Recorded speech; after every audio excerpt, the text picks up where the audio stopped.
Cricket जगत से एक बार फिर बड़ी खबर सामने आ रही है। ऑस्ट्रेलिया ए की टीम इस महीने भारत का दौरा करने वाली है और भारतीय क्रिकेट फैंस की नजरें इस सीरीज पर लगी हुई हैं। दो रेड मुकाबले होंगे और इस बार एक खास नाम उभर कर सामने आया है, वो है श्रेयस अय्यर। जी हाँ, आपने सही सुना। इस बार श्रेयस अय्यर को भारतीय ए टीम का कप्तान बनाया गया है। ये वही श्रेयस अय्यर है जिनका नाम अक्सर सुर्खियों में रहता है और जिनकी बैटिंग और कप्तानी की काबिलियत पर हमेशा चर्चा होती रहती है। लेकिन इस बार उनका कप्तान बनना कुछ खास है, क्योंकि हाल ही में उन्हें एशिया कप 2025 के लिए टीम इंडिया के स्क्वाड में जगह नहीं मिली थी। जब उनका नाम एशिया कप के लिए नहीं गया था तो क्रिकेट की दुनिया में ये सवाल उठने लगे थे कि क्या अब उनका करियर खत्म हो गया है, क्या उन्हें टीम इंडिया में वापस लौटने का मौका मिलेगा भी या नहीं। लेकिन अब श्रेयस अय्यर को वो मौका मिल चुका है जिसे उन्हें पूरी मेहनत और संघर्ष के बाद हासिल किया है। ऑस्ट्रेलिया ए के खिलाफ भारत ए की कप्तानी का जिम्मा उनकी बल्लेबाजी और कप्तानी की काबिलियत को फिर से साबित करने का बेहतरीन मौका है। यही नहीं, इसके साथ साथ ये भी भारत के टेस्ट क्रिकेट के भविष्य के लिए एक अहम साबित हो सकते हैं।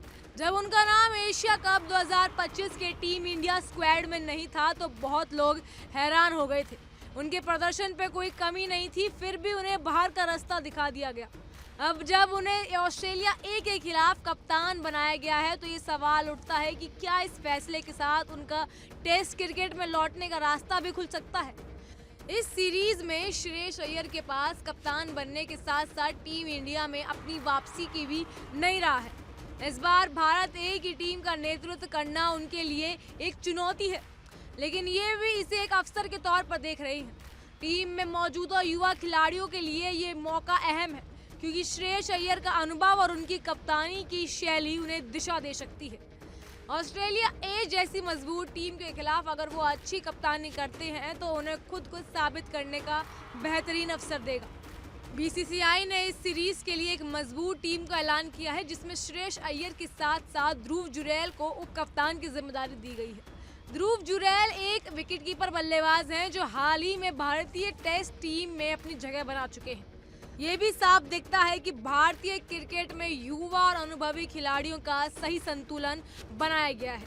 श्रेयस अय्यर के साथ इस टीम में कई युवा खिलाड़ी भी मौजूद हैं, जैसे अभिमन्यु ईश्वरन, साई सुदर्शन और देवदत्त पाडिक्कल जैसे खिलाड़ी, जो टीम के बल्लेबाजी को मजबूत करेंगे। इसके अलावा केएल राहुल और मोहम्मद सिराज को दूसरे मुकाबले में टीम में शामिल किया जाएगा, जो ये दर्शाता है कि बीसीसीआई ने अपनी टीम में लचीलापन बनाए रखा है। इस टीम में कुछ ऑलराउंडर जैसे नीतीश कुमार रेड्डी और तनुष कोटियन भी हैं, जो टीम के लिए हर विभाग में योगदान देने की काबिलियत रखते हैं। इन सब के बीच सबसे बड़ा सवाल ये है कि क्या श्रेयस अय्यर इस कप्तानी के मौके का सही से फायदा उठा पाएंगे। क्या वे इस सीरीज में अच्छा प्रदर्शन करेंगे और फिर से खुद को भारतीय टेस्ट टीम में जगह बनाने के लिए तैयार करेंगे। क्रिकेट के कप्तान का पद केवल एक जिम्मेदारी नहीं होती, बल्कि ये खिलाड़ियों की पूरी टीम को दिशा और मनोबल को प्रभावित करना भी होता है। अगर श्रेयस अय्यर इस सीरीज में सही दिशा दिखाते हैं तो ये केवल उनका व्यक्तिगत करियर ही नहीं बल्कि भारतीय क्रिकेट की नई दिशा भी तय करेगा। याद रखिए, क्रिकेट में सब कुछ पल भर में बदल सकता है। एक अच्छा प्रदर्शन किसी भी खिलाड़ी को आसमान तक पहुंचा सकता है और वहीं एक खराब प्रदर्शन खासकर कप्तानी में खिलाड़ी के लिए मुश्किलें और भी खड़ी कर सकता है। श्रेयस अय्यर के लिए ये सीरीज किसी बड़े मोड़ जैसा हो सकता है। अगर वह इस मौके पर सही फायदा उठाते हैं तो ये उनका टेस्ट क्रिकेट में वापसी का एक अहम कदम हो सकता है। श्रेयस अय्यर की कप्तानी में भारत ए का प्रदर्शन न केवल उन्हें व्यक्तिगत रूप से फायदा पहुंचाएगा बल्कि ये भारत की क्रिकेट टीम को भी भविष्य के लिए एक मजबूत दिशा दे सकता है।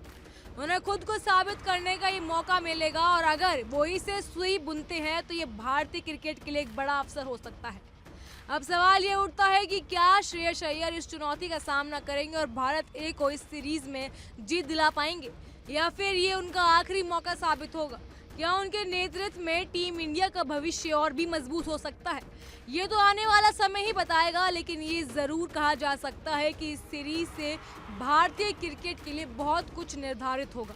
आपको बता दें कि इस सीरीज की शुरुआत 16 सितंबर से होने वाली है और लखनऊ में खेले जाने वाले इन दोनों मुकाबलों में ये देखना दिलचस्प होगा कि श्रेयस अय्यर किस तरह से अपनी कप्तानी की काबिलियत साबित करते हैं। वे खुद को साबित करने के लिए मैदान में उतरेंगे और ये भारतीय क्रिकेट के लिए एक नई शुरुआत हो सकती है। आपकी राय क्या है, हमें कमेंट सेक्शन में ज़रूर बताइएगा। फिलहाल के लिए इतना ही। तमाम खबरों के लिए फॉलो कीजिए इंडिया डेली को।